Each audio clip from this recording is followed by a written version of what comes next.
سر میرا ایک چھوٹا سا کوشچن ہے سر. کئی سالوں سے پہلے یہ ریفلیکٹ ہو رہا تھا بجٹ ڈاکومنٹ میں کہ پی ٹی سی ایل کے جو آؤٹ اسٹینڈنگ ہے اتصالات کے $800 ملین، لیکن پچھلے کئی سالوں سے وہ ریفلیکٹ نہیں ہو رہے. تو آپ لوگ اس کو بھول گئے ہیں یا دانستہ طور پر اس کو ایڈ نہیں کرے؟ دوسری بات سر، آپ نے کہا کہ جو گروتھ تھی، کل آپ نے کہا پرسوں کہ 3 وجہ سے وہ نہیں بھائی، میرے پہلا سوال ہے کیا اس پہ؟ میں یہی کہہ رہا ہوں کہ جو پی ٹی سی ایل کے آؤٹ اسٹینڈنگ ہے وہ بک میں کیوں نہیں ہے؟ اور دوسرا یہ کہ کل آپ نے کہا سر کہ جو گروتھ ہے وہ 3 فیکٹر کی وجہ سے وہ افیکٹ ہو رہے.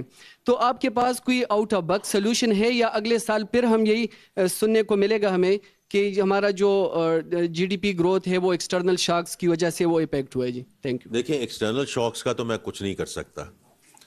یہ تو اللہ تعالیٰ ہماری مدد کرے. نہ ہمیں پتا تھا کہ سیلاب آنے ہیں، نہ ہمیں پتا تھا کہ یو ایس ٹیرف میں کچھ ہونا ہے، نہ ہمیں پتا تھا کہ یہ کانفلکٹ ہونا ہے.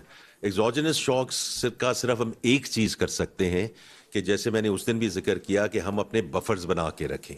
یہ ایک رسپانسبل گورنمنٹ کا کام ہوتا ہے، جو میں نے اس دن بھی ذکر کیا کہ جب 22 کے فلڈز آئے، we went running to the U N agencies اور انٹرنیشنل اپیل ہم نے کی کہ بھئی ہماری مدد آپ کریں، اور پلیجز ہم لے کر آئے، جس میں سے زیادہ ایکچولی مٹیریلائز ہی نہیں ہوئے. اور پچھلے سال اس سے بہت بڑا فلڈ آیا اور ہم نے اپنے وسائل استعمال کیے for rescue and relief and now the reconstruction which is going on. تو یہ ایک رسپانسبل گورنمنٹ کا کام ہوتا ہے کہ ایگزوجنس شاکس کے لیے آپ تیاری رکھیں. دوسرا، جہاں تک پی ٹی سی ایل کا تعلق ہے، وہ ہمارا ایک آن گوئنگ ان کے ساتھ سلسلہ چل رہا ہے. ہماری بھرپور کوشش ہے کہ انشاءاللہ اس کو ایک فنشنگ لائن کی طرف لے کر جائیں. آپ کچھ کہنا چاہتے ہیں؟ سر، یہ تھیم بار بار آ رہی ہے پچھلے 2-3 سالوں میں. سر، یہ کانٹیکسٹ آپ کو ہم نے آج کوشش کی کہ اس طرف نہ جائیں بات، مگر کبھی کبھی نا یاد دہانی ضروری ہوتی ہے. میں آپ کو یاد کراتا ہوں. سر، جب یہ حکومت آئی تھی نا، یہ عطا تارڑ صاحب یہاں پہ موجود ہیں، ہمارے بھی، اور فائنانس منسٹر صاحب موجود ہیں. یہ بار بار بات ہوتی تھی کہ یہ جو حکومت ہے فروری 2024 میں جو حکومت بن رہی ہے، یہ میرا بھائی نے بھی بات کی، انہوں نے کہا آپ یہ اگلے سال ہمیں پھر سے تو یہ نہیں سنائیں گے.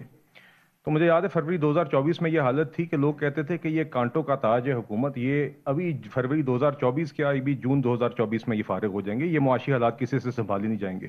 ہم ایک ایسی جماعت کو بھی جانتے ہیں جس نے اس وقت حکومت بنانے کی بات سے بھی گریز کیا تھا، کیونکہ ان کا خیال تھا کہ یہ تو آئیں گے، کوئی سنبھال نہیں سکے گا. ہم نے سنبھالا، ہم نے نیا IMF کا پروگرام طے کیا، ہم نے کہا کہ 2 سال معاشی استحکام کر کے دکھائیں گے. لوگوں نے کہا یہ تو ممکن ہی نہیں ہے کہ یہ منی بجٹ کے بغیر یہ اپنے پرائمری سرپلس کے ٹارگٹس پورے کریں.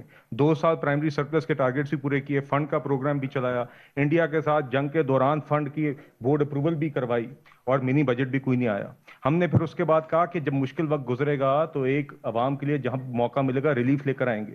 ابھی پچھلے دنوں میں بھی ہم باتیں سن رہے تھے، نہیں یہ اسی طرح کا بجٹ ہوگا جس طرح کا پہلے ہوگا. آج وہ بجٹ لے کر آئے.